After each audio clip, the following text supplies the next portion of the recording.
Painting light up with Mr. G.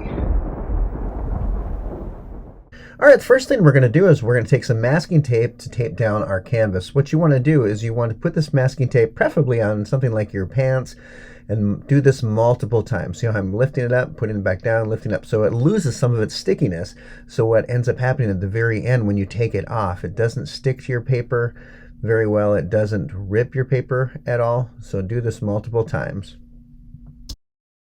And the first thing I'd like to do is I'd like to create a gradient. We've done gradients before, we talked about them, but this is an example of a gradient from dark blue to a lighter blue. So I'm going to try to mix it up. I did start with some black and then mix some blue in there. I'd probably recommend doing the least amount of black that you possibly could and really kind of more focus on the blue. Since this is acrylic paint, we kind of have to work a little bit faster than we would normally do with like adding water to it. With that said, that is the beauty of acrylic because it dries very quickly. That means we can paint on top of it without mixing colors together. I'm going to use this as an example of a gradient, a nice dark blue to a light blue and then to another blue. Notice how it kind of goes across the page. We're going to do ours kind of up and down. And notice how I go back and forth very smoothly. I've got a good amount of paint on the brush from the black and the blue. And the beauty of this acrylic paint is how well it kind of mixes together and creates different colors. That's what I want you to experiment with, is to see how these colors interact, and make sure you're going back and forth in a straight line as much as you can. That means then they'll blend a lot better. The interesting thing about acrylics, especially if you're just starting out, is your first idea of a painting. Like, we don't expect that painting to come out perfect, just some masterpiece. What I want you to do is just to experiment to see how these colors work, how acrylic paint works together in blending mode, and painting a background first and then working on the foreground. So I'm adding a little bit of light here. I added some white to the blue, and you can see how kind of a nice gradient that is as well. That's something I want you to experiment, whether it's blue or black or red and black and light. Just experiment. That's what this whole thing is about, is learning how these colors work together, how the paints interact with each other. Now, I should point out that I added just a tiny bit of water to my brush before I started mixing at the beginning. And that's what I'm doing again, is I'm trying to lighten it up a little bit so I don't have as thick of paint going on now. And that allows my paint to be a little bit thinner, a little bit smoother. And you can see how that works just by adding just a tiny bit of water. And you do all your mixing over on the side first. Here I'm mixing a little bit more white in. Also notice how I'm not swirling the paint around. I'm giving it little flicks and just watching how it interacts, and then I'm looking for the perfect color.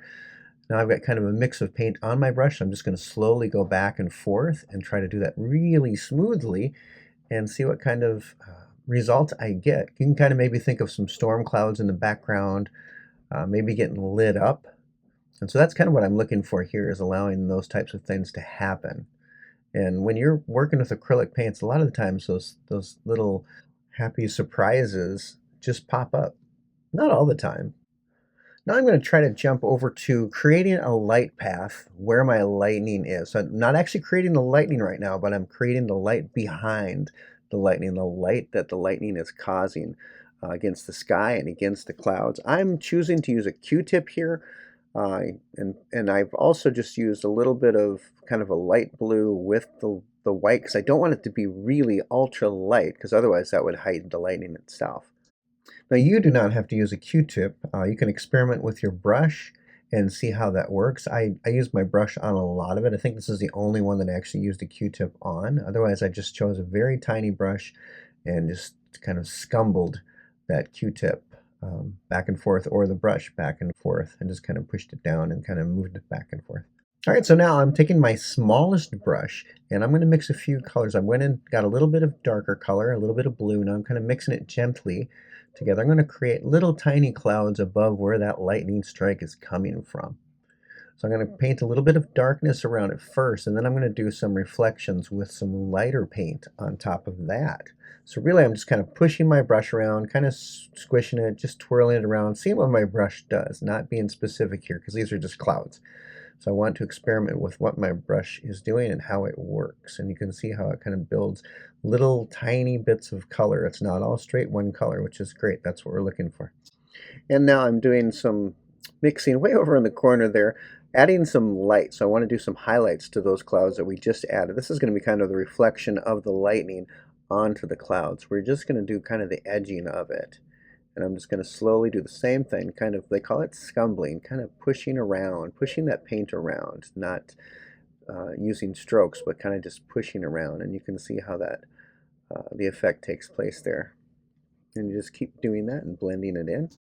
And as you blend it in and you keep moving towards the top, notice how it gets darker and darker and darker. So it's a really nice smooth transition from light into that dark in the background. So that's what you should be looking for. And just keep twirling it around. And now I come to the focal point of the whole painting, which is the lightning itself. So I've added just a little bit of white on the tip of my brush there. And what I'm doing is gently rolling. I'm coming down very slowly, but I'm also rolling my brush. You could do this straight, but then you won't have the same amount of paint. But if you roll your brush while you're doing that, you're going to get the amount of paint that you'd like. And what we're doing here is we're just making some crooked lines. These lines are great because you don't have to be perfect. You can go whichever direction you want to with them. Here's a good example of how I'm coating my brush. See how I'm twisting it? I'm putting the paint on and then I'm twisting it. And that will coat your brush evenly.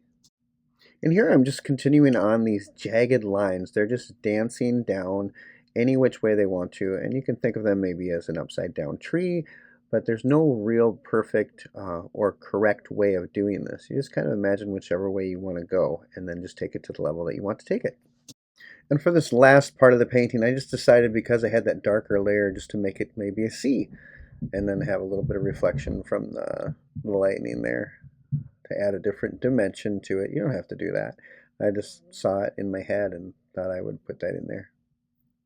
And now we'll do the final unveiling. Just slowly pull away with the masking tape, not straight up, but off to the side, and you'll get crisp, clean borders.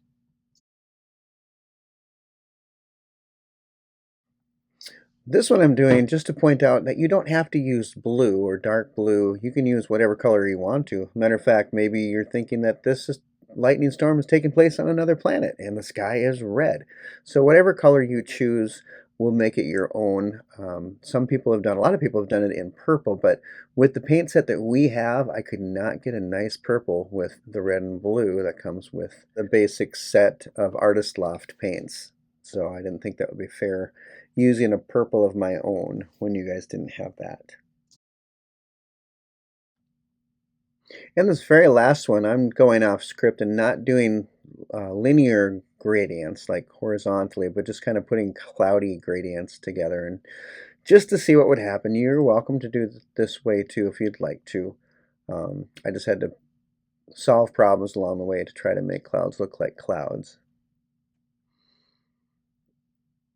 And there you have it. Thanks for watching.